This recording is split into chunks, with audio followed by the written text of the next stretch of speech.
4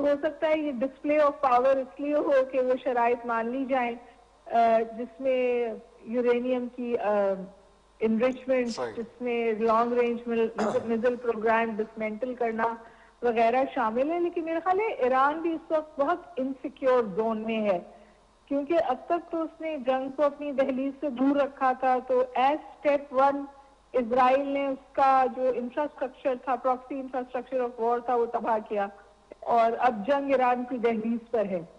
تو سروائیول. اچھا، لیکن عمر صاحبہ ایک سوال میں آپ سے کرنا چاہوں گا، کیونکہ ہمارے پاکستان کی میڈیا میں یہ بالکل زیادہ ایران کا ورژن رپورٹ ہوتا ہے کہ ان کا جو نیوکلیر پروگرام ہے وہ بالکل کسی صورت ہتھیاروں کے لیے نہیں ہے، وہ انرجی نیڈس کے لیے ہے. لیکن امریکہ ہمیشہ اسکیپٹیکل کیوں نظر آتا ہے؟ کیا اس کے پاس ایسی رپورٹس موجود ہیں کہ کسی بھی وقت جا کے ایران جو ہے، مطلب میں ڈیولز ایڈوکیٹ بن کے سوال کر رہا ہوں کیونکہ ہم ان کا بھی پرسپیکٹو سمجھنا چاہتے ہیں، یا صرف پولیٹیکل لیوریج کے لیے وہ استعمال کرتے ہیں؟ یہ دیکھیے جی، ایران دی ویسٹ اینڈ یو ایس بالخصوص ٹرمپ پش کر رہے ہیں ایران کو کہ وہ نیوکلیر پاور بن جائے، کیونکہ ایران نے تو ہمیشہ کہا کہ یہ مذہباً ہمارے لیے امپورٹنٹ ہے کہ ہم نیوکلیر ویپن اسٹیٹ نہ بنیں. لیکن اس کے ساتھ ساتھ جب آپ کھل کر کہیں گے کہ ہم جی رجیم چینج کریں گے، ہم جو لوگ اسٹیٹ کے خلاف مظاہرے کر رہے ہیں ان کی مدد کریں گے، اور اس بات کے آپ کو واضح ثبوت ملے کہ موساد کی پرولیفریشن ہے ایران میں، تو پھر ظاہر ہے سچویشن جو ہے وہ کمپلیکیٹ ہوتی ہے. تو میں یہ سمجھتی ہوں کہ ایران بھی اس وقت بہت انسیکیور ہے، اور ایران کو اپنی سروائیول کے لیے تقریباً ویسٹرن پاورز پش کر رہی ہیں کہ وہ بیلسٹک میزائل آپشنز کو بھی اپنی ٹیبل پر رکھیں، کیونکہ اس کے جو لانگ رینج میزائل آپشن ہے وہ خطرے کی چیز ہے ویسٹ کے لیے. اس وقت جب میں آپ سے بات کر رہی ہوں، جو اسرائیل میں لوگ ہیں وہ گھروں میں پانی اور خوراک جمع کر رہے ہیں. صحیح ہے، جب آپ بات کر رہی ہیں تو اس میں اسرائیل میں لوگ خوراک اور پانی جمع کر رہے ہیں. سینس آف الارم ہے تو اسرائیل میں بھی سینس آف الارم ہے.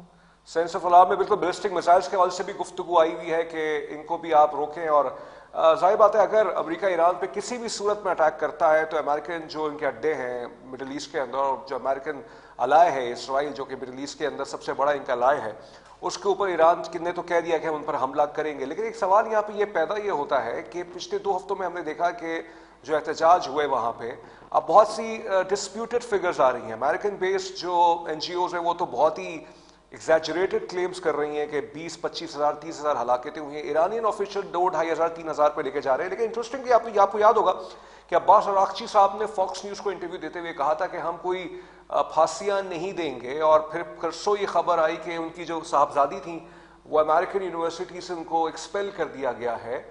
اب ایک اور سوال بھی یہ پیدا ہوتا ہے، I'm not twisting it، کہ بات چیت بھی جاری ہے، پھر یہ جنگ کے معاملات بھی ہیں، تو میرے خیال سے ایسکیلیشن دونوں طرف سے ہے، لیکن دونوں کو گراؤنڈ ریئلٹیز کا یہ ادراک ہے کہ زیادہ بڑھا نہیں سکتے اس چیز کو. میرا خیال ہے ایران کی طرف سے ریسپانسو ایسکیلیشن ہے. پہلے تو آپ سمجھیے تقریباً ایک الفاظ کی جنگ جاری تھی، اور اس الفاظ کی جنگ کا ظاہر ہے ایران بھی برملا برابر جواب دیتا ہے. اور ایران نے اس وقت اپنی نیشنلسٹک ٹینڈنسیز کو ابھارنے کے لیے فارسی میں اور انگریزی میں ایسے بینر لگائے ہوئے ہیں آل اوور تہران جو بہت اینٹائی امریکن ہیں. تو ظاہر ہے کہ وہ اس چیز کو، اس امریکن ایگریشن کو استعمال کر رہے ہیں اپنے آپ کو جوڑنے کے لیے. میں یہ ابھی بھی اس بات پر کنونس ہوں کہ جس طرح پہلی دفعہ آپ نے لاسٹ ویک دیکھا تھا کہ ایک ہائپ بنی تھی اور پھر Trump was advised against attacking by his own people, بھی ان کو یہ کرنے سے منع کیا تھا. ابھی بھی سچویشن گراؤنڈ سے تو بہت چینج نہیں ہوئی ہے نا. تو میں اگر میکسیمم جو میں ایکسپیکٹ کر رہی ہوں وہ ایک لمیٹڈ سٹرائک شاید امریکہ کر دے، کیونکہ امریکہ خود بھی بند گلی میں چلا گیا ہے نا. اس نے اتنی اسٹیپ کیا ہے، اتنی ہارڈ پوسچرنگ کی ہے، اتنی موومنٹ کی ہے چیز پر، اور پھر وہ اسٹرائک کو سر کرنے کے بعد ڈونلڈ ٹرمپ ایک اعلان کر دیں کہ جی ہم نے ایران کا میزائل پروگرام تباہ کر دیا ہے. اور ہوپفلی ایران اس کا ایسا جواب نہیں دے گا جس کی وجہ سے ایسکلیشن ہو اور پھر وہ اس کو استعمال کر لیں اپنے مڈ ٹرم الیکشن میں فتح حاصل کرنے کے لیے. کیونکہ کیٹیگوریکلی کہا ہے کہ اگر مڈ ٹرم الیکشن میں نے ہارے تو یہ امریکہ کی ہار ہوگی. تو ایران بھی امریکہ بھی سیاست کر رہا ہے اس وقت ایران سے کانفرنٹیشن پہ. اور مڈ ٹرم الیکشنز اگر ٹرمپ ہار جاتے ہیں تو امپیچمنٹ کا خطرہ ہے پھر. امپیچمنٹ کا خطرہ ہو نہ ہو but he becomes a lame duck president. اور پھر ان کے لیے بہت فار ایگزامپل وینیزویلا پہ اس وقت ہولڈ ہے, وہ مزید کوئی ایکشن نہیں کر سکتے.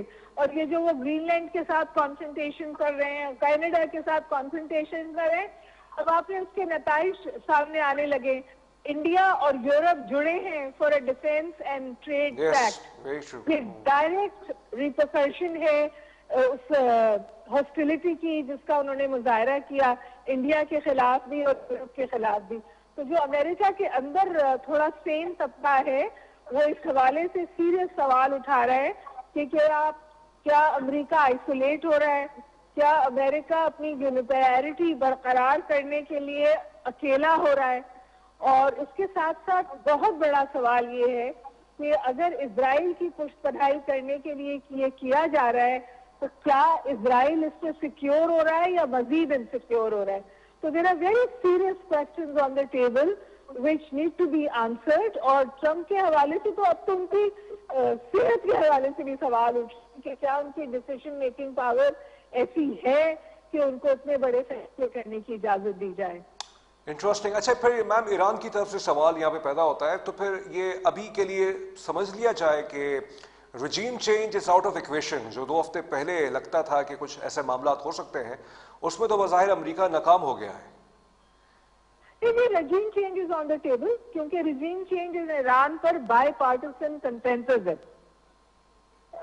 ریپبلکنز اور ڈیموکریٹس دونوں سمجھتے ہیں کہ ایگزسٹنگ رجیم کو تبدیل ہونا چاہیے, لیکن وہاں مسئلہ یہ ہے کہ جب اس قسم کے بہت اگریسو ایکشنز امریکہ لیتا ہے تو وہ ایگزسٹنگ رجیم کو اور اسٹرینتھن کرتا ہے, ان کے قدم اور جمتے ہیں.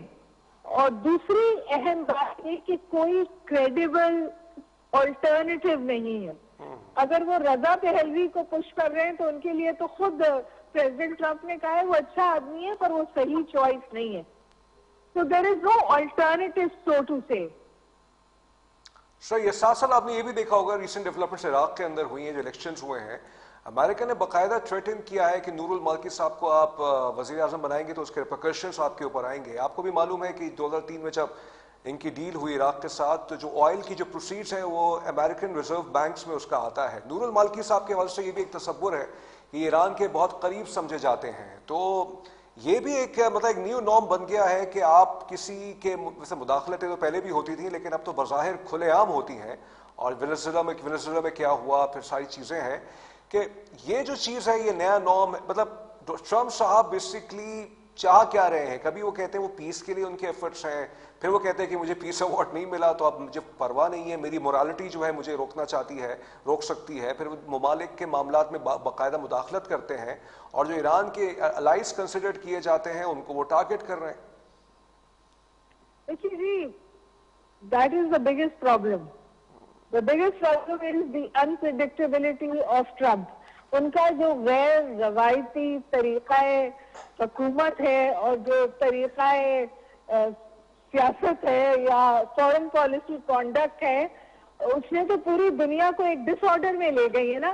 نہ یورپ کو سمجھ میں آ رہا ہے جو ان کے ٹریڈیشنل الائے ہیں کہ کیا کیا جائے, نہ امریکہ کے اندر ان کو پوری سپورٹ حاصل ہے اور نہ مڈل ایسٹرن الائز ان کے ساتھ کھڑے ہیں. اب مطلب یو اے ای سعودی عرب میں بھی ان کا ساتھ دینے سے انکاری ہوا ہے. ظاہر ہے کہ چائنا اور رشیا کی ایکویشن ہے, وہ جو کچھ کر رہے ہیں ان جگہوں پہ جو ان کا زون آف انفلوئنس ہے وہ اس بات کی اجازت دیتا ہے رشیا کو کہ وہ یوکرین میں اور اگریسو ہو جائے. وہ اس بات کی اجازت دیتا ہے چائنا کو کہ وہ ساؤتھ سائڈ چائنا سی میں یا تائیوان میں جو کرے اب کوئی روکنے والا نہیں ہے. ان کا وہ ایک ایکچولی ایک آلٹرنیٹیو سے یو بنانے کی کوشش کر رہے ہیں. تو this is a recipe for a lot of problem. تو جو انپریڈکٹیبلٹی ہے اس وقت پورے گلوبل سینیریو میں وہ سب کے لیے پریشان کن ہے. میں اس پر اپنی بات ختم کروں گی اور آپ سے اجازت بھی چاہوں گی. کہ جب بھی دنیا ملٹی پولر ہوئی ہے، ورلڈ وارز ہوئی ہیں، تو ہمیں دعا کرنی چاہیے کہ centi should prevail. Sanitary should prevail. بہت شکریہ آپ کا ہما بقیر صاحبہ، آپ نے ہمیں وقت دیا اور بہت ہی مفصل گفتگو رہی، مختصر وقت کے لیے ہیں لیکن بہت کچھ انہوں نے ہمیں سمجھایا کہ یہ جو معاملات ہیں ایران اور امریکہ کے مابین، کو لگتا ہے کہ بہت زیادہ سٹیکس امریکہ نے ہائی کر دی ہیں، بند گلی میں وہ چلا گیا ہے، تو لہٰذا اپنے عوام کو دکھانے کے لیے ڈونلڈ ٹرمپ صاحب مڈ ٹرم الیکشن سے پہلے کوئی ایسا ایڈونچر کریں گے ایران کے ساتھ جس میں وہ اپنے ووٹرز کو یہ کنونس کر سکیں گے that he stood for the U S interest. اور ساتھ ساتھ جو ہے ایران کی طرف سے بھی بہت کیلکولیٹڈ جواب دیا جا رہا ہے اور کہا جا رہا ہے کہ اگر ہم پر حملہ ہوگا تو ہم جواب دیں گے، لیکن مذاکرات کے دروازے کھلے ہوئے ہیں اور مذاکرات ہو رہے ہیں. لیکن اب تک کی اطلاع یہ ہے کہ رجیم چینج ایران کے اندر جو ہے وہ نہیں ہوا ہے. اور خامنئی صاحب آج بھی as a supreme leader Iran میں موجود ہیں. پہلوی صاحب جو ہیں وہ اپنے شاید انہوں نے اپنے سوٹ کیس کو پیک کر لیا ہے، لیکن ایران میں انٹرنیٹ ریسٹور ہو چکا ہے. اب ایران کی اصل سچویشن ہے کیا، ہم جانیں گے ہمارے دوسرے گیسٹ سے، لیکن ایک بریک کے بعد.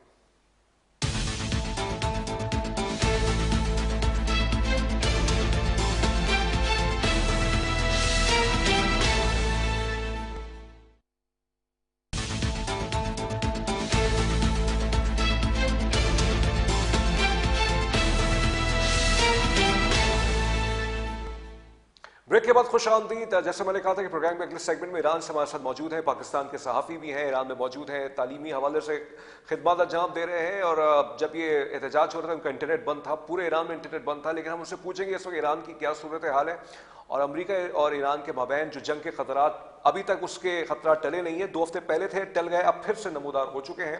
انہوں نے میرے پروگرام میں ایک دفعہ کہا تھا کہ میں آپ کو لکھ کے دے رہا ہوں جنگ نہیں ہوگی. ہمارے ساتھ موجود ہے مرتضیٰ نقوی صاحب. بہت شکریہ مرتضیٰ صاحب. سب سے پہلے یہ بتائیے گا 2 ہفتے کے دوران امریکی این جی اوز یہ کہہ رہی ہیں کہ ایران میں 25 سے 30 ہزار ہلاکتیں ہوئی ہیں. ایران کا آفیشیل کنفرمیشن ہے 2.5 سے 3 ہزار. حقیقت کیا ہے سر؟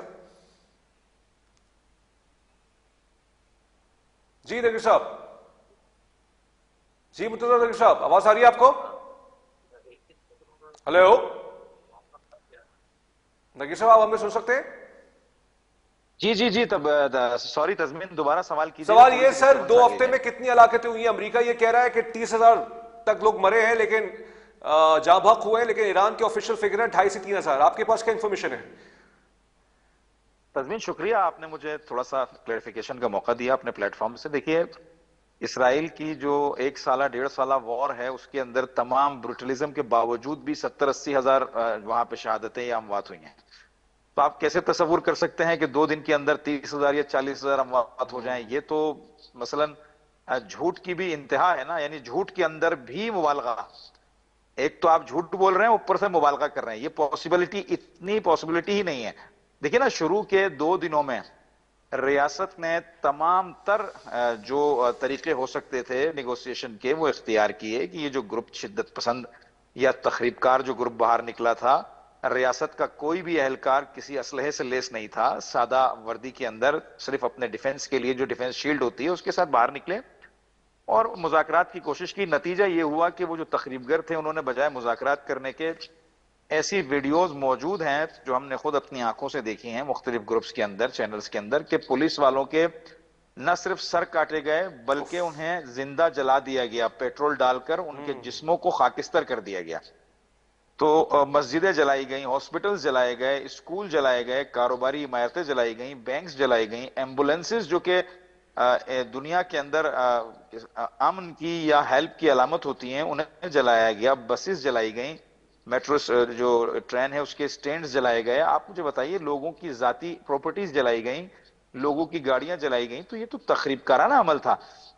2 دن تک ریاست نے 2 سے 3 دن تک ریاست نے ان سے نیگوشیٹ کی کوشش کی، کسی قسم کا کوئی جو ہے وہ ہتھ کنڈا استعمال نہیں کیا. جب یہ حد سے زیادہ اوور ہوئے، چونکہ پیڈ لوگ تھے، اور ایسی ویڈیوز بھی پروف کے طور پہ سامنے آئی کہ جس میں بتایا گیا تھا کہ مثلا امریکہ کی طرف سے اور اسرائیل کی طرف سے باقاعدہ ایک قتل کے اوپر کوئی پاکستانی 12 سے 15 لاکھ روپے، اور صرف فائر کرنے پر پولیس والوں کی طرف کوئی 5 سے 6 لاکھ روپے، اور پتھراؤ کرنے کے اوپر 1 سے 1.5 لاکھ روپیہ، اس طرح کے جو ہے وہ رکھے گئے تھے. کوٹے ان کو دیے جائیں گے جو لوگ اس کام میں مشغول ہیں. تو یہ ساری چیزیں ٹھیک ہے، آپ سن بھی چکے ہیں اور بالکل میں نے دیکھ آپ بھی چکے کی ہیں، لیکن ویلاگ میں گورنمنٹ کا سب جو سنا ہے. گورنمنٹ بالکل مرتضی صاحب ہمارے پاس وقت گورنمنٹ کی جو بہت مختصر سا ہے، میں آؤں گا آپ کی طرف، لیکن میں ایک سوال آپ سے کرنا چاہوں گا. مجھے یاد ہے جب آپ آخری دفعہ میرے پروگرام میں آئے تھے آپ نے کہا تھا جنگ نہیں ہوگی. اب تک جنگ نہیں ہوئی ہے لیکن سارے نمودار ہو رہے ہیں معاملات کو. ابھی ایک رائے ہے بہت سے لوگوں کی، لوگ یہ کہتے ہیں کہ امریکہ کی طرف سے محدود پیمانے پہ کچھ حملے ہوں گے، پھر ایران سے بھی سمبولکلی کہہ دیا جائے گا کہ ہمارے اڈوں پہ آپ حملے کر دیں تاکہ یہ ختم ہو جائے. ایسا ہی ہونے جا رہا ہے یا فل فلیج جنگ کے خطرات ہیں؟ دیکھیے میں آپ کو ایک بات بتاؤں، انٹرنلی تو امریکہ نے یہی میسج ابھی تک ڈیلیور کیا ہے کہ ہم جو ہے چونکہ ہم نے اپنے لوگوں کو کیونکہ انہوں نے تو وعدہ دیا تھا کہ ہم آئیں گے اور آپ کا ساتھ دیں گے اور فلاں فلاں فلاں، پوری دنیا میں ان کی سختی ہو رہی ہے. وہ جو ایرانین اپوزیشن کے لوگ پوری دنیا میں منتشر ہیں وہ بھی اب انہیں سنا رہے ہیں کہ بھائی آپ نے لوگوں کو وعدہ دیا، وہاں پہ لوگ باہر نکلے اور اب ان کی زندگیاں خطرے میں پڑ گئی ہیں اور آپ ہیلپ نہیں کر رہے ہیں. تو یہ نکلے ہیں، انہوں نے کہا کہ ہم ایک جو ہے وہ لمیٹڈ اسکیل کے اوپر ایک حملہ کریں گے جس طرح سے آپ نے کہا. تو ایران نے اس کر دی. ایران نے کہا کہ بھئی ہم ہر 6 مہینے بعد آپ کا یہ نمونہ برداشت نہیں کر سکتے ہیں کہ ایک دفعہ اسرائیل آئے گا ہم حملہ کریں گے، ایک دفعہ امریکہ آئے گا. انہوں نے کہا اب کی دفعہ چھوٹے سے چھوٹا حملہ بھی ہمارے لیے فائنل وار تصور کیا جائے گا اور ہم اس پورے خطے کو آگ میں جھونک دیں گے. اور جنگ دیکھیں، یہ جنگ نہ ہونے کی وجوہات میں آپ کو بتاتا ہوں. جو چیز دیکھیں دنیا میں کوئی چیز ناممکن نہیں ہے تزمین، یہ تو اللہ ہی جانتے ہیں کہ کون سی چیز ممکن ہے اور کون سی چیز ناممکن. جو لیکن دنیا میں چیزیں نظر آ رہی ہیں جو روئے زمین پر حقیقت ہمیں نظر آ رہی ہے جنگ نہ ہونے کی، اس کی کچھ دلائل ہیں. پہلی دلیل تو یہ ہے کہ یہ پچھلی 6 مہینے پہلے جو جنگ ہوئی تھی وہ والا ماحول نہیں ہے. 6 مہینے پہلے جو جنگ ہوئی تھی اس میں امریکہ نے ایران کو مذاکرات کی میز پر لانے کے تمام حربے استعمال کیے، انہیں غافل کیا اور غافل گیرانہ طور پر ان پر اٹیک کیا. نمبر 1. اب وہ سچویشن نہیں ہے، دونوں فریق اپنی پوری تیاری کے ساتھ میدان میں ہے. امریکہ جانتا ہے کہ اگر میں نے حملہ کیا تو بچنا میں نے بھی نہیں ہے، کیونکہ ایران کے جو ذخائر تھے بیلسٹک میزائلز کے، کروز میزائلز کے، یا ان کے جو دیگر ویپنز ہیں، جو ڈرونز ہیں، وہ ختم نہیں ہوئے بلکہ انہوں نے مزید بڑھائے ہیں 6 7 8 مہینوں میں. سیکنڈلی انہوں نے رشیا سے بھی، ابھی بیلاروس سے جو انہوں نے ریڈار سسٹم اٹھایا ہے جدید، وہ بھی امریکہ کے لیے ایک بڑی وبا بنا ہوا ہے. اور کیا معلوم چائنا نے HQ-19 دیا ہو، رشیا نے S-400 دیا ہو. اس طرح کی تمام چیزیں، کیونکہ کئی جہاز جو ہیں وہ آپ نے دیکھا کہ جو ملٹری کے ویپنز ادھر ادھر کرنے کے لیے استعمال ہوتے ہیں، کئی مرتبہ وہ رشیا سے تہران لینڈ کیے ہیں اور کئی چیزیں چائنا سے یہاں پہنچی ہیں. تو امریکہ کو یہ بھی خطرہ ہے، اسے معلوم نہیں ہے کہ میں جب ایکشن کروں گا تو اس کا ری ایکشن کیا ہوگا. تو یہ بات طے ہے کہ امریکہ چھوٹا سا بھی حملہ کرے گا تو ایران اس کا جواب دے گا، پھر امریکہ حملہ کرے گا پھر ایران اس کا جواب دے گا. تو یہ جنگ طولانی ہو جائے گی اور امریکہ کے حق میں نہیں ہے. جنگ طولانی ہوگی تو امریکہ اس دلدل میں پھنسے گا اور اس کا سب سے بڑا بینیفیشری امریکہ جانتا ہے کہ چین ہے. تو یہ غلطی امریکہ ڈائریکٹلی اور نہیں ساتھ کرے گا. ساتھ یہ وہ بھی والا اطلاعات حساب ہے کتاب نا نقوی امریکہ کر صاحب رہا ہے کہ چائنا کے اوپر جب 200% ٹیرف لگایا اسرائیل نے گیا کسی طرح سے ایران تک اور یہ چائنا پیغام نے رسانی جب اپنی کروائی طرف ہے. سے اقدامات نقوی کیے تو صاحب پھر امریکہ میں اس سمجھ گیا آپ کا نقطہ، 200% لیکن ٹیرف کو دوبارہ جو ہے وہ اوکے 20% پہ سر نقوی صاحب ایک اور بھی نقطہ ہے نا کہ اسرائیل نے اطلاعات یہ ہیں، آپ وہ بھی شاید وہاں تھے. ایک قسم کے ٹھیک ہے ریسلر مرتضی صاحب آدمی ہیں، آواز آ رہی ہے سٹے آپ کو میری؟ باز آدمی ہیں، آپ کو اور ان آواز کا آ رہی ہے؟ کام ہی یہ ہے. مرتضی صاحب سوال لے لیجیے گا جی میرا. جی جی میں یہ کہہ رہا ہوں کہ اسرائیل جی نے ایک اطلاع یہ بھی آ رہی کہ جی کچھ جی ممالک کے ذریعے سے ایران تک یہ پیغام رسانی کی ہے کہ ہمارا کوئی تعلق نہیں ہوگا امریکہ کے آرمینڈا کے اندر، اور وہ اگر کوئی اس طرح کی ایکسرسائز کرتے ہیں. اسرائیل کو خطرہ یہ لاحق ہے کہ اگر وہاں حملہ ہوتا ہے تو ایران کے پاس سب سے بڑا آپشن یہی ہے کہ وہ اسرائیل کو ٹارگٹ کرے گا، اور اب تک کی اطلاع یہ ہے کہ وہاں پہ لوگ بہت خوف زدہ ہیں. تو اس وقت امریکہ کو نہ سعودی عرب کی طرف سے حمایت ہے نہ UAE کی طرف سے حمایت. انہوں نے تو کہہ دیا کہ ہماری فضائی حدود ایئر اسپیسز استعمال نہیں ہم ہونے دیں گے. تو تنہا ہمیں نظر آ رہا ہے اس وقت امریکہ. جی جی مرتضی صاحب. نہیں دیکھیے تزمین، جی جی میں آپ کی خدمت میں عرض کروں. اسرائیل کا جو معاملہ ہے نا کہ اسرائیل نے کہا کہ ہم اس کام میں امریکہ کے ساتھ نہیں ہیں، تو ایران اسرائیل اور امریکہ کو جدا سمجھتا ہی نہیں ہے. پہلی بات یہ ہے، وہ سمجھتا ہے کہ اسرائیل اور امریکہ دونوں ایک ہی ورژن کے 2 نام ہیں. تو اگر جدا سمجھے تو یہ بات اسرائیل کی ویلڈ ہوگی. اس لیے ایران نے کلیئرلی یہ کہا ہے کہ اگر ہم پر جنگ نافذ کی گئی تو ہم امریکہ کے ساتھ ساتھ اسرائیل کے اوپر بھی فل اسکیل وار لانچ کریں گے. تو اسرائیل تو کسی طور اس معاملے سے الگ نہیں ہے، اور ایران کے پاس یہ شواہد ہیں. جو پچھلی دفعہ حالات خراب ہوئے تھے، یہ جو ایران کے اندر تخریب کاری اور دہشت گردی ہوئی تھی، اس میں اسرائیل کا باقاعدہ ہاتھ ہے. ایران کے پاس اس بات کے پروف موجود ہیں. اسرائیل پر بھی فل اسکیل جو ہے نا وار لانچ کریں گے.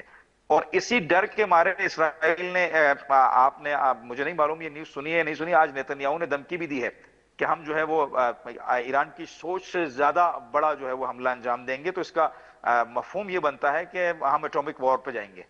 تو اس کے علاوہ کوئی دوسری راہ حل اسرائیل کے پاس نہیں ہے، اور یہ ہو کر رہے گا. آپ یاد رکھیں، اول تو جو میں آپ کو علتیں بتا رہا ہوں، آبنائے ہرمز کا معاملہ ہو گیا، اس خطے کے اندر ایران کی جو ہے وہ اسٹیبلشمنٹ نے یہ بات واضح کر دی ہے کہ اگر ہم تیل نہیں بیچ سکیں گے تو دنیا کا کوئی ملک پھر اس خطے سے تیل نہیں بیچ سکے گا. ہمارے اگر جو تیل کی جو انسٹالمنٹس ہیں، آئل ریفائنریز ہیں، ان کو اگر اٹیک کیا گیا تو پھر دنیا میں اس خطے کے اندر کسی کی بھی آئل ریفائنریز یا آئل پروڈکشن کے جو آلات ہیں وہ سالم نہیں رہیں گے. تو آپ کی نظر میں نتیجہ کیا ہوگا؟ آبنائے ہرمز کو 10 دن بند کر دیا جائے تو دنیا کی 37% ٹریڈ رک جائے گی. اس کا مطلب دنیا میں ایک ہو جائے گا، ارتھ کوئک پیدا ہو جائے گا. اور دوسرا اگر یہ میرے خیال سے آئل ریفائنریز یا آئل پروڈکشن، نقوی صاحب یہ میرے خیال سے ایران کے پاس سب سے بڑا پتا ہے آبنائے ہرمز کے حوالے سے، کیونکہ جو ان کا اگر کوئی حملہ کرتے ہیں، وہ دفاعی حملہ کرتے ہیں یا کوئی ملٹری اٹیک کرتے ہیں، اس کو محدود ایک پیمانہ ہوتا ہے، لیکن یہ سب سے بڑا پتا وہ کھیل سکتے ہیں اس معاملے پہ. آخر سوال نقوی صاحب مجھے یہ بتائیے گا کہ اس وقت ایران کے اندر فضا کیا ہے؟ ہمارے پاس اطلاعات آتی تھیں کہ بہت سے لوگ احتجاج کر رہے ہیں، رجیم چینج کی کوششیں کر رہے ہیں، وہ تو نہیں ہوئی. اب 2 ہفتے بعد کا ایران سٹیبل نظر آ رہا ہے، انٹرنیٹ وہاں پہ بحال ہو گیا، میں آپ سے بات کر رہا ہوں، کوئی تعطل نہیں آ رہا ہے آپ کی گفتگو میں اور میری گفتگو میں. لوگ اس وقت جو پہلے اس رجیم کے خلاف سمجھے جاتے تھے، کیا وہ اس وقت کھڑے ساتھ ہو گئے ہیں خامنئی صاحب کے یا ایرانی حکومت کے؟ کیونکہ ان کے بقول ہو سکتا ہے کہ کچھ بھی ہمارے آپسی اختلافات ہیں، لیکن ہم یہ کسی صورت قبول نہیں کریں گے کہ ہماری خود مختاری پر کوئی آ کے ہمیں ڈکٹیٹ کرے. تزمین یہاں پہ آپ کو 2 چیزوں کو جدا کرنا پڑے گا. دیکھیں، یہ چوتھے دن احتجاجات جب شروع ہوئے تھے، اس کے چوتھے یا 5ویں دن جب آغا خامنہئی نے کال دی تو صرف تہران کے اندر 4 ملین لوگ نکلے. چھوٹے چھوٹے شہروں میں کہیں 1 ملین، کہیں 1.5 ملین، کہیں 2 ملین، کہیں 5 لاکھ کی عوام. احتجاج پورے ایران میں احتجاج ہوا. شاید ہمارا میڈیا دکھانے سے قاصر رہا، شاید نہ دکھانے کے پیچھے بھی مفادات ہوں گے، یہ بحث کہیں اور ہوگی. تو یہ تو احتجاج کے تیسرے چوتھے دن ہی لوگوں نے نعرہ لگا دیا کہ ہم اپنی سرزمین پر کسی بھی خارجی کے قدم برداشت نہیں کر سکتے، ہم مہنگائی کے خلاف ہم اعتراض کرتے ہیں، ہمارا حق ہے. لیکن اس کا مطلب یہ نہیں ہے کہ ہمارے انٹرنل افیئرز کے اندر کوئی فورنر آ کے اپنے پیر رکھے اور ہمیں ڈکٹیٹ کرے، ہم یہ برداشت نہیں کر سکتے. تو یہ تو اسی دن فیصلہ ہو گیا تھا. اگر ہمارا میڈیا نہیں دکھا سکا ہے تو یہ اس کا قصور ہے، باقی حالات ٹھیک ہیں. وہ جو چند لوگ تخریب کاری کی صورت میں نکلے، مثلا ایک شہر میں 500 لوگ، ایک شہر میں 300 لوگ، ایک شہر میں 800 لوگ، تو کیا آپ 10 ملین کے شہر کی آبادی میں اگر 1000 بندہ نکل جائے تو کیا آپ اس کو ریاست سمجھیں گے؟ کیا سمجھیں گے آپ؟ تخریب گروں کا کام یہ ہے کہ وہ نکل کر ہنگامہ آرائی کریں اور اس کو ایک بڑی شکل دیں. اور یورپی جو میڈیا ہے، ویسٹرن یورپ کا جو میڈیا ہے، اسرائیلی جو میڈیا ہے، امریکن جو میڈیا ہے، انہوں نے اس کو کیش کیا. دیکھیں، یہ پلان بی تھا. اگر یہ ایجنڈا کامیاب ہو جاتا ہے، لوگوں کے اور ریاست کے درمیان کلیشز ہو جاتے ہیں تو ریاست مشغول ہو جائے گی اور ہم اٹیک کریں گے. یہ ناکام ہو گیا ایجنڈا، تو پلان بی کامیاب ہوا. پلان بی کیا تھا؟ اسرائیل نے جو دنیا میں گندکاری مچائی ہوئی تھی، اسرائیل کے اوپر جو قتل کا لیبل تھا، دیکھیں یکسر اس کو پلٹ دیا گیا. اسرائیل نے چند دنوں پہلے یہ کہا تھا کہ ہم نے بلینز آف ڈالرز کا بجٹ رکھا ہے میڈیا کے اوپر. تو وہ بجٹ ابھی نظر آ رہا ہے نا. تو لوگ اتنے بے وقوف تو نہیں ہے کہ وہ سمجھے ہی نہیں کہ یہ کیا ہو رہا ہے. اب میں فیس بک آن کرتا ہوں، میرے پاس جن پیجوں کو میں نے لائک نہیں کیا ہے، جن سے میرا تعلق نہیں ہے، جو میرے سرکل کے نہیں ہیں، لاکھوں کی تعداد میں اینٹی ایران پیجز میرے پاس آ رہے ہیں. بھئی کیا کام ہے اس کا؟ یہ کلیئر ہے کہ فیس بک کو پیڈ کیا گیا اور وہ مجھے بھیج رہا ہے. تو یہ کام تو دوسرے دن ہی کلیئر ہو گیا تھا. لیکن افسوس کے ساتھ ہمارے میڈیا کو یہ زحمت نہیں ہوئی. جتنے حالات خرابی کے تیزی کے ساتھ وہ دکھا رہے تھے، اس کے برعکس جب ایرانی قوم نے نکل کر اس میں یہ بھی تو ہو گیا نا نبی صاحب، ایران کی طرف سے بھی غلطی ہو گئی نا کہ جیسے اب پاکستان میں انٹرنیٹ بند ہو جاتا ہے تو فیک نیوز کو موقع مل جاتا ہے پھیلنے کا. آپ کے ملک، سوری آپ تو پاکستانی ہیں، لیکن جب آپ ایران میں جو مقیم ہیں وہاں پہ جب انٹرنیٹ بند ہو جاتا ہے تب فیک نیوز زیادہ پھیل جاتی ہے. سر دیکھیں نا، پاکستان دی نیوز کی رپورٹ کو کوٹ کر رہا ہے ماشاءاللہ. مثلا ARY چینل جن کو یہ اعزاز حاصل ہے، دی نیوز کی رپورٹ کو وہ کوٹ کر رہے ہیں کہ ایران کے رہبر اعلیٰ جو ہے وہ ماسکو فرار کرنے کی تیاری کر رہے ہیں. تو بھائی ایران کا میڈیا نہیں دیکھ رہے تھے؟ یہ ایران کے سارے چینلز پاکستان میں آتے ہی نہیں ہیں. ایک میڈیا روم کے اندر 450-500 اسکرینز لگی ہوئی ہوتی ہیں. پوری دنیا کے ہر ملک کے چینل کو وہ دیکھ رہے ہوتے ہیں. ایران کے چینل پہ انہوں نے آنکھیں کیوں بند کی ہوئی تھی کہ ایران کا اسٹیٹ ٹیلی ویژن وہاں نہیں آ رہا تھا؟ دیکھیں، میرا ملک ہے پاکستان، مجھے پاکستان عزیز ہے، لیکن میں پاکستانی ہونے کے ساتھ ایک حق پرست اور اصول پرست پاکستانی ہوں. صحیح ہے. میرا یہ کام نہیں ہے کہ میں کسی کی دلالی یا مزدوری کے لیے کام کروں. تو یہ سمجھنا چاہیے پاکستانی میڈیا کو کہ ایک مزدوری یا دلالی یا مثلا بروکری کی نہیں یہ تھوڑا سا آپ ہارش کامنٹ کر رہے ہیں، آپ ہارش کامنٹ کر رہے ہیں. کچھ ہر چینل نے نہیں کیا ایسا، تزمین صاحب ہر چینل نے ایسا نہیں کیا. میں مانتا ہوں کہ کبھی نہ کبھی آپ کو ویریفائی کرنی ہوتی ہے چیزوں کو آن گراؤنڈ، اور مغربی میڈیا پر ایران کے حوالے سے انحصار نہیں کر سکتے. لیکن دیکھیے نا نقوی صاحب، کتنی عجیب بات ہے. اب آپ کو شاید برا لگ جائے کہ جو عراقچی صاحب ہیں، جو عباس عراقچی صاحب ہیں، ایرانی فارن منسٹر، بڑی بڑی باتیں کرتے ہیں. ان کی دختر جو تھی امریکی یونیورسٹی میں پڑھاتی تھی، امریکہ سے نفرت بھی ہے وہاں پہ پڑھایا بھی جا رہا ہے. عراقچی نہیں ہے، عراقچی نہیں ہے، آپ نے مسٹیک کی ہے، علی لاریجانی ہے. علی لاریجانی اور صاحب، میں اس بات پر میں اس بات پر یہاں بھی ایک ہنگامہ ہوا اور میں ان کا ڈیفنس نہیں کر رہا ہوں. انہوں نے یہ جملہ کہا کہ میرا اپنی بیٹی سے کوئی واسطہ نہیں ہے، وہ میری بیٹی میرے انڈر میں نہیں ہے، وہ اپنے حساب سے اپنی آزاد زندگی گزار رہی ہے، میرا اس سے کوئی تعلق نہیں ہے. یہ انہوں نے یہاں پر اسٹیٹمنٹ دیا ہے، اور اس کو لوگوں نے کوئی ان کو پھولوں کے ہار نہیں پہنا ہے. اور دوسری بات، وہ لڑکی جو امریکہ میں پڑھ رہی ہے، علی لاریجانی، اسی کا باپ ہے نا، اسی کے والد ہیں. علی لاریجانی کو امریکن اسٹیٹ نے، پینٹاگون نے جو ہے وہ سینکشنز لگا کر دنیا میں ٹریول سے ہی بین کر دیا ہے. اب مجھے بتائیے کہ یہ مہربانی ہوئی یا ظلم ہوا؟ بہرحال لیکن یہ بھی عجیب بات ہے کہ علی لاریجانی صاحب ان کی جو صاحبزادی امریکہ میں پڑھتی رہی، لیکن وہ کہہ رہے ہیں اس پر میرا کوئی اختیار نہیں ہے. تو یہ چونکہ کچھ ایسے معاملات ہو جاتے ہیں، مفادات کا ٹکراؤ ہو جاتا ہے. لیکن بہرحال دعا یہی، آپ اپنی آخری پیشن گوئی پہ قائم ہے کہ جنگ نہیں ہوگی، اور ہوگی تو محدود پیمانے پر ہوگی.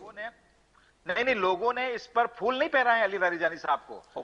لوگوں نے اس پر جو ہے نا وہ کمند نہیں ڈالے چاند پر لے جا کے کہ ان کی بیٹی امریکہ میں پڑھ رہی ہے. لوگوں نے تنقید کی ہے، ایرانیوں نے ہی تنقید کی ہے، اور ایرانیوں نے ہی ان کو کٹیرے میں لا کر کھڑا کر کے سوال کیا، تو وہ جواب دینے پہ مجبور ہوئے. بات سمجھ رہے میری؟ چلیے، بہت شکریہ مرتضیٰ نقوی صاحب، آپ نے ہمیں وقت دیا، بہت آپ نے کلیدی گفتگو فرمائی ہے. دعا کرتے ہیں کہ ہمارا بردر اسلامی ملک جو ہے وہ نبردآزما ہے امریکہ سے، بلکہ پوری دنیا سے، اور تنہا کھڑا ہوا ہے. وہ جو کچھ بھی ہے، جو حقیقت ہے، وہ میں بیان کر رہا ہوں آپ کے سامنے. معاشی پابندیاں ہونے کے باوجود بھی وہ اپنے کہیں نہ کہیں نظام کو لے کے چل رہے ہیں، اور تمام ہمدردیاں اپنے ایرانی دوستوں کے ساتھ. ان کے ملک پر ایک کڑا وقت ہے، لیکن مجھے پورا یقین ہے کہ اس مصیبت سے وہ نکل جائیں گے. بہرحال ہمیں کراچی کا ایک سیگمنٹ کرنا ہے 5-10 منٹ کا، لیکن اس کے سب سے بڑی اطلاع جو گل پلازا کی ٹریجڈی کے حوالے سے وہ میں بتانا چاہوں گا. لیکن سب سے پہلے آج شرجیل انعام میمن صاحب نے چنوتی دے دی ہے اور کہہ دیا ہے متحدہ قومی موومنٹ پاکستان کو کہ اگر وہ بہت سیریس ہیں کراچی کے حوالے سے، تو کراچی کو وفاق کے اندر لانے کے حوالے سے تو الٹیمیٹم دے دیں وہ وزیر اعظم شہباز شریف صاحب کو، اور ان سے کہہ دیجئے کہ بھائی اگر آپ نے کراچی کو وفاق کے انڈر نہیں لیا، زیر انتظام نہیں لیا، تو ہم اپنی وزارتیں چھوڑ دیں گے. یہ شرجیل انعام میمن صاحب کی طرف سے ان کو کہا گیا ہے، اور جس پر ابھی تک متحدہ قومی موومنٹ پاکستان نے کوئی جواب نہیں دیا. میں نے یہ سوال پرسوں کیا تھا متحدہ قومی موومنٹ پاکستان کی رہنما سبین قوری صاحبہ سے کہ اگر آپ کے مطالبات پورے نہیں ہوتے تو آپ جو ہے استعفیٰ دیں گے نہیں دیں گے. بہرحال گل پلازا ٹریجڈی کے حوالے سے جو رپورٹ آئی ہے، کمشنر سید حسن نقوی صاحب نے اس کو کمپائل کیا ہے. اس میں یہ کہا گیا ہے کہ بھائی صاحب، یہ پورا انہوں نے اطلاع بتائی ہے کہ 10-26 پر پہلے ہی اطلاع گئی فائر بریگیڈ کے پاس، فائر ٹینڈر کے پاس. 10:37 پہ فائر ٹینڈر آیا، یہ ان کا دعویٰ ہے. اس رپورٹ کے اندر یہ کہا گیا ہے، اور آگ لگی ہے 10:15 بجے. اور آگ کے لگنے کی وجہ یہ بتائی گئی ہے کہ بچوں کے کھیلنے کی وجہ سے، وہ کھیل رہے تھے پھول کی دکان میں، آرٹیفیشل دکان پر، اور وہ جو شاپ اونر کے بچے کھیلتے، اس سے آگ وہ پھیلی ہے. اور وہ پھر وہ اے سی کے جو ڈکس ہوتے ہیں نا، وہاں تک گئی، اور پھر وہ پوری بلڈنگ میں پھیل گئی ہے. اور 79 اس کے اندر ہلاکتیں آئی ہیں. اور اس حوالے سے دیکھتے ہیں کہ یہ فائنل رپورٹ سبمٹ کرائی گئی ہے. یہ سندھ حکومت کی رپورٹ ہے، کیونکہ کمشنر صاحب تو ان کے ہیں، لیکن اس کے حوالے سے اور بھی بات چیت کی جا رہی ہے کہ ٹرانسپیرنسی کے لیے ایک انڈیپینڈنٹ جوڈیشل کمیشن بنایا جائے. یہ مطالبات بھی کیے جانے تاکہ صحیح حقائق عوام تک پہنچے. اور یہ معاملہ جو ہے، اور گل پلازا کے حوالے سے جو ہے اس کو سیل کر دیا گیا ہے، ریسکیو ورک کمپلیٹ ہو چکا ہے. اس حوالے سے ہم معلوم کرتے ہیں، ہمارے سینئر رپورٹر ہیں ہارون رشید صاحب. جی ہارون صاحب، کیا اطلاع آپ کے پاس مزید اس حوالے سے؟ جی دیکھیں، آج جو ہے کمیشن کراچی نے گل پلازا کی حتمی تحقیقاتی رپورٹ تیار کر لی ہے. کمیشن کراچی نے گل پلازا میں لگنے والی آگ کی رپورٹ وزیر اعلیٰ سندھ کو پیش کر دی ہے. رپورٹ کمیشن کراچی اور ایڈیشن آئی جی کراچی پر مشتمل کمیٹی نے تیار کی ہے. حیران کن کی بات ہے کہ تمام اس واقعے کو آگ لگنے کی وجہ ایک بچے کو گرا دے کر تمام چیزوں کو جو ہے اس پہ پردہ ڈال دیا گیا ہے. اگر بات کرو رپورٹ کے بعد جو ہے کراچی کی جو